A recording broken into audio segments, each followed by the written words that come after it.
His Excellency Mr. Deng Xuxiang, Executive Vice Premier of the State Council of the People's Republic of China, His Excellency Mr. Ban Ki-moon, former Secretary General of the United Nations and Chairman of the Boao Forum for Asia, His Excellency Mr. Zhang Zhong, Secretary General of Boao Forum for Asia, Excellencies, ladies and gentlemen, Assalamu alaikum. Good morning. Thank you for inviting me to share my thoughts at this forum on the timely theme of Asia in the changing world towards a shared future. This forum takes place at a critical juncture. Global governance under multilateralism is being questioned. Geopolitical tensions are rising. Climate change is escalating. Debt burdens are unsustainable. Humanitarian crises are growing. Political will for development cooperation is weakening. The world is facing an alarming shortfall in collective action.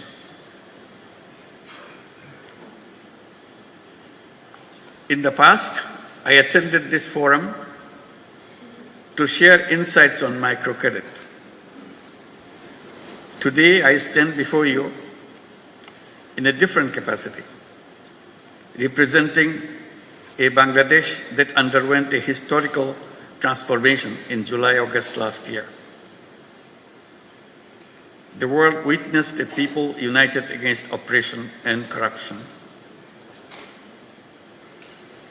Our youth and citizens demonstrated exceptional resolve and strength to redefine the future of Bangladesh. To restore public trust, we have initiated critical reforms. Independent commissions have been launched to reform the electoral system, judiciary, civil administration, law enforcement. These reforms, when implemented, will bring about fundamental transformation for our nation. Excellencies, as we build a new Bangladesh, we face multiple challenges which are shared by other Asian countries. In particular, global financial market instability, political uncertainties, diplomatic tensions, and trade disruptions create volatility. Rising interest rates and debt servicing costs are deepening Asia's debt crisis. Despite global commitments to the 2030 agenda, progress is slow. Only 24% of SDG targets have been met. Developing Asian countries face an SDG financial gap of 2.5% to $4 trillion annually. Beyond SDG financing, Asia also needs large-scale investments in infrastructure and economic diversification through responsible financing. Food security is under increasing pressure. Rising prices of essential commodities are straining household budgets, especially for low-income families. Climate change and natural disasters are exacerbating this crisis. The strengthening food supply chain is essential. Energy security is critical, especially for net importing developing countries. Energy supply disruptions drive inflation, economic instability, and debt distress. We must find sustainable energy solutions and scale up investments in renewables. Investing in health and education is critical and crucial for human capital development. A well-educated, skilled workforce drives economic growth and innovation. Countries that invest in universal healthcare see better economic productivity. Digital education, vocational training must be expanded to equip our youth for the jobs of the future. Distinguished audience, our civilization is at risk as we continue to embrace self-destructive economic values. The dominant economic model thrives on limitless consumption. It justifies over-extraction of resources and environmental degradation in the name of growth. We must shift towards sustainable economic models that prioritize people and the planet over the profit. The climate crisis poses an existential threat to humanity. In Asia-Pacific region, climate disaster-related economic losses are already enormous, which is equivalent to $65 billion. Climate vulnerable countries like Bangladesh are forced to divert resources towards disaster response, limiting investments in productive sectors. We need new, additional, accessible, non-ODA, non-debt creating, grant-based climate finance with an equitable distribution between adaptation and mitigation. Universal access to life-saving medicines and technologies must be guaranteed. The COVID-19 pandemic was a wake-up call, highlighting deep inequalities in global health system. Asia should take a united stand in ongoing negotiation of the pandemic treaty. Rapid strides in the data-driven technology, robotics, quantum computing, artificial intelligence are shaping the world. Lower capacity and resource mobilization in Asia compared to advanced economies could further widen digital divide.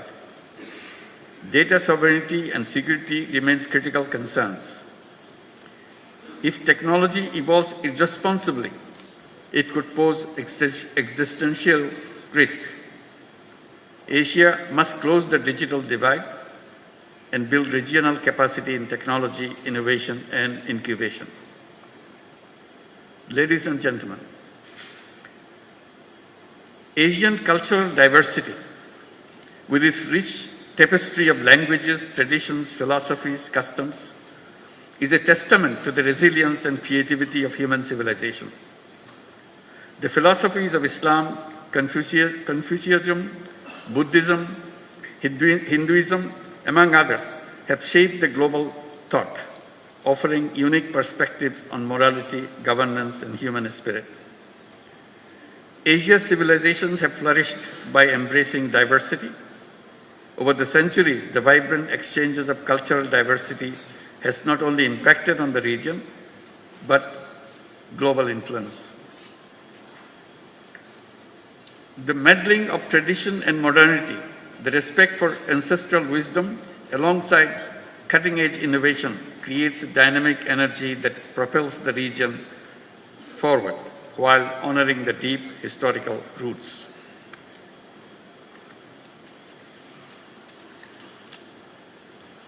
Asia's demographic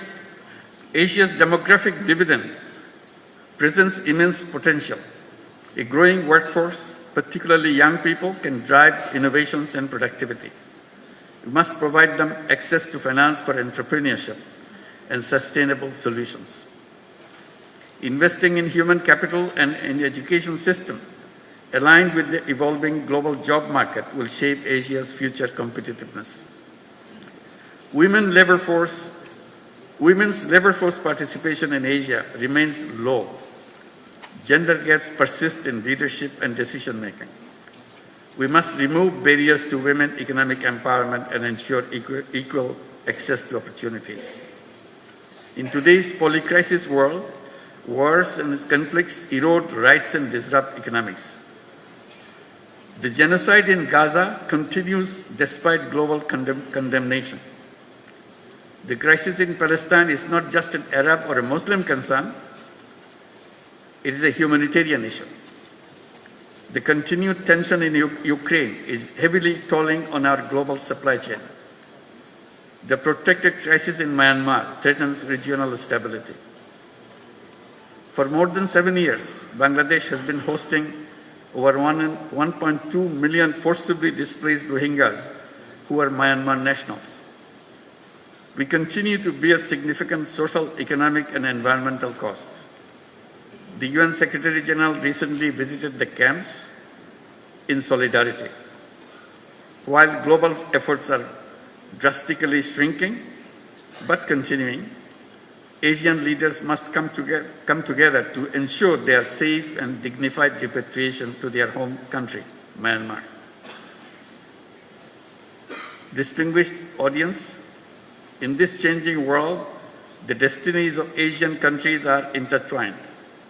We must chart a clear roadmap for a shared future and a shared prosperity.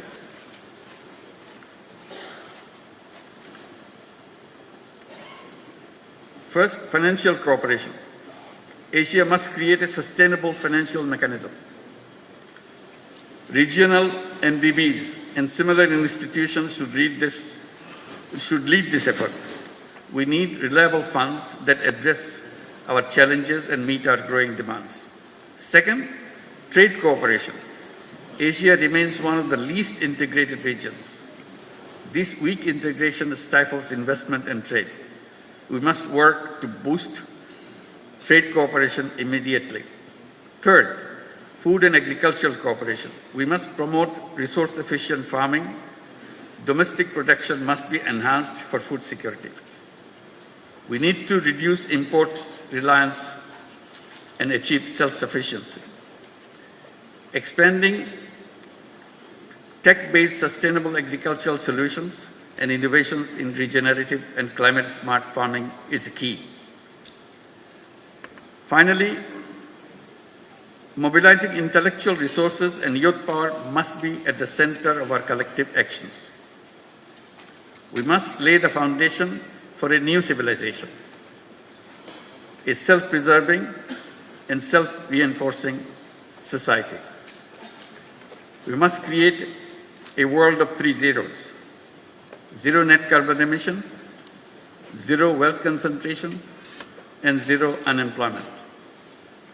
Our economy should focus on social business, which is increasingly regarded as to chart the future of business, where innovation, purpose, and responsibility converge.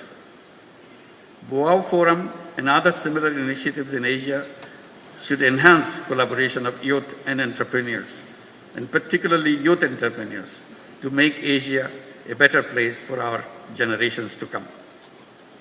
As I mentioned, always, every young person should grow up as a 3-0 person with zero net carbon emissions, zero wealth concentration, and zero unemployment through entrepreneurship and social business. This is the shared future we in Asia must create together. Thank you very much for your attention.